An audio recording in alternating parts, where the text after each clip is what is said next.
علی رسولہ الکریم اما بعد نماز کی اہمیت پر بات ہو رہی ہے۔ 3 باتیں اب تک آپ سن چکے ہیں۔ چوتھی بات ایک ہی ہے لیکن انداز مختلف ہیں، شاید کسی کے دل میں کوئی انداز بیٹھ جائے اور اس کی زندگی میں کوئی تبدیلی نظر آئے۔ قرآن و حدیث کی تشریح کرنے والے پوری دنیا میں جن کی فقہ چل رہی ہے وہ 4 امام ہیں۔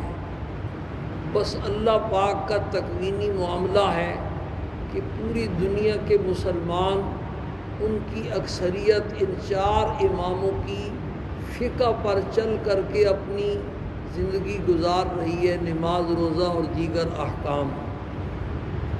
ان میں سر فہرست سب سے پہلے امام اعظم ہیں، امام ابو حنیفہ رحمہ اللہ۔ ان کو امام اعظم اس لیے کہتے ہیں کہ یہ عمر میں ان سارے اماموں سے بڑے ہیں اور یہ تابعی ہیں جنہوں نے صحابہ کرام کی بھی زیارت کی ہے۔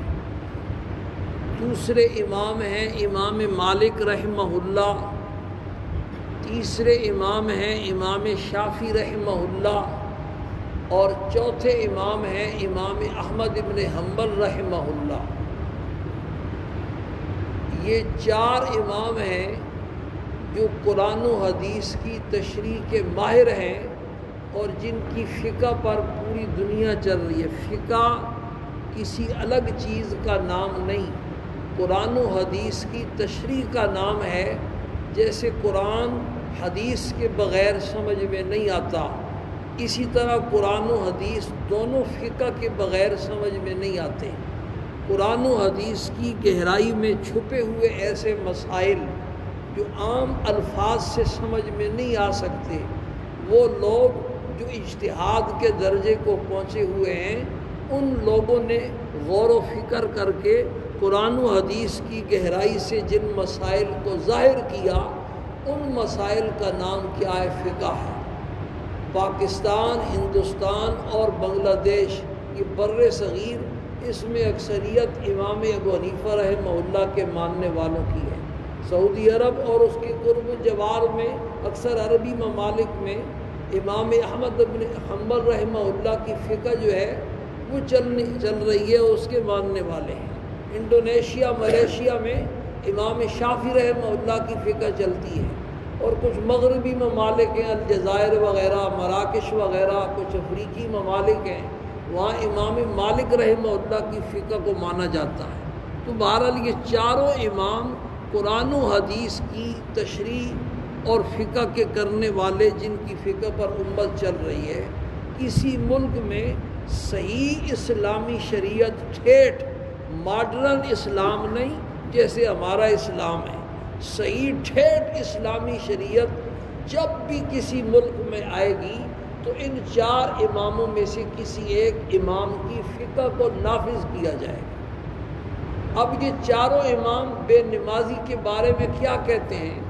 امام احمد ابن حنبل رحمہ اللہ کا مسلک یہ ہے کہ جان بوجھ کر کے نماز کا چھوڑنے والا مسلمان مرتد ہو جاتا ہے اور کافر ہو جاتا ہے، اور مرتد کی سزا یہ ہے کہ وہ واجب القتل ہے، اس کو 3 دن کی مہلت دی جائے گی، توبہ کرو ورنہ اسے قتل کر دیا جائے گا۔ اور باقاعدہ ان کا مسلک ایک حدیث سے ثابت ہے۔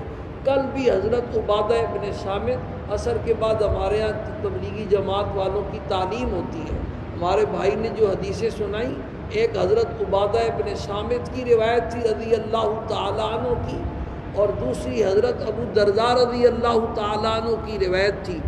دونوں روایتوں کا مشترکہ مضمون یہ تھا کہ جو جان بوجھ کر کے ایک نماز بھی چھوڑ دے وہ مذہب سے خارج ہو جاتا ہے، مرتد ہو گیا۔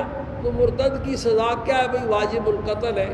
یہ امام احمد ابن حنبل رحمہ اللہ کا مسلک ہے۔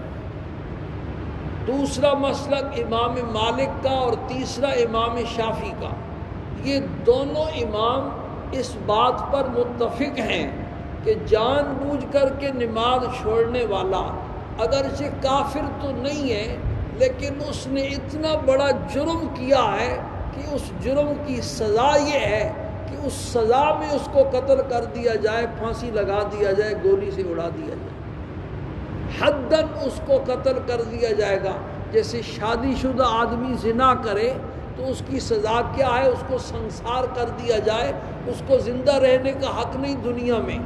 اسی طریقے سے جان بوجھ کر کے نماز چھوڑنے والا جو مسلمان ہے، اس کو مسلمانوں کے معاشرے میں زندہ رہنے کا حق نہیں، اس کو بطور سزا کے قتل کر دیا جائے۔ اور چوتھا مسلک ہمارے امام صاحب کا ہے، امام ابو حنیفہ رحمہ اللہ کا مسلک ان تینوں کے مقابلے میں سب سے نرم ہے۔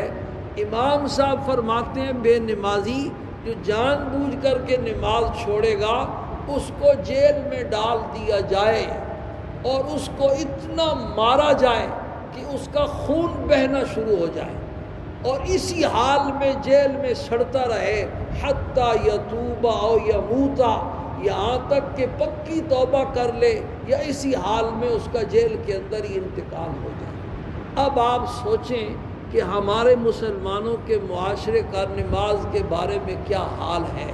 باقی معاشرے کو چھوڑیں، صرف اپنی سوسائٹی کو دیکھیں کہ یہ اب کھیتوں سے اگ کر کے آنے والے، گھروں سے نکلنے والے جنہوں نے مسجد کو بھر دیا ہے، یہ سارا سال کہاں غائب تھے۔ ہمارے بیوی بچے کیا کر رہے ہیں، ہمارے بہن بھائی کیا کر رہے ہیں، ہمارے مسلمان کیا کر رہے ہیں؟ بازار آباد ہیں، مارکیٹیں آباد ہیں، شاپنگ پلازے آباد ہیں، ہر چیز آباد ہے۔ روڈ جو ہے نا کرکٹ کھیلنے والوں سے آباد ہیں، لیکن مسجدیں جو ہے وہ نوحہ کر رہی ہیں، ویراں ہیں، نمازی نہیں ہے اس میں۔ اللہ پاک ہم سب کو عقل عطا فرمائے اور سمجھ عطا فرمائے اور اپنے بیوی بچوں کی ایمان کی اور ان کے نماز روزے کی فکر کرنے